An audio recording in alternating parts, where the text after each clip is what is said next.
23 December 2025 திருவருகை கால வார நாள் செவ்வாய். நற்செய்தி வாசகம். லூக்கா எழுதிய தூய நற்செய்தியிலிருந்து வாசகம். அதிகாரம் 1, இதரை வசனங்கள் 57 64 முடிய. எலிசபெத்துக்கு பேறுகாலம் நெருங்கியது. அவர் ஒரு மகனை பெற்றெடுத்தார். ஆண்டவர் அவருக்கு பெரிதும் இரக்கம் காட்டினார் என்பதை கேள்வியுற்று சுற்றி வாழ்ந்தோரும் உறவினரும் அவரோடு சேர்ந்து மகிழ்ந்தனர். 8ஆம் நாளில் அவர்கள் குழந்தைக்கு விருத்த சேதனம் செய்ய வந்தார்கள். செக்கரைய என்ற அதன் தந்தையின் பெயரையே அதற்கு சூட்ட இருந்தார்கள். ஆனால் அதன் தாய் அவர்களை பார்த்து, வேண்டாம், அதற்கு யோவான் என பெயரிட வேண்டும் என்றார்.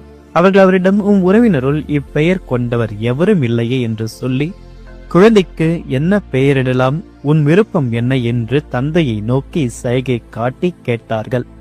அதற்கு அவர் எழுது பலகை ஒன்று கேட்டு வாங்கி இக்குழந்தையின் பெயர் யோவான் என்று எழுதினார். எல்லோரும் வியப்படைந்தனர். அப்பொழுதே அவரது வாய் திறந்தது, நா கட்டவிழ்ந்தது.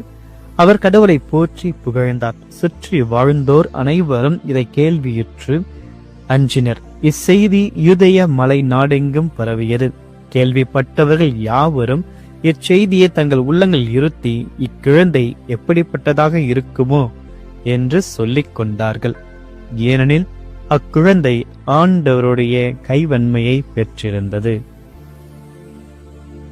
ஆண்டவரின் அருள்வாக்கும். கிறிஸ்துவே உமக்கு புகழ்.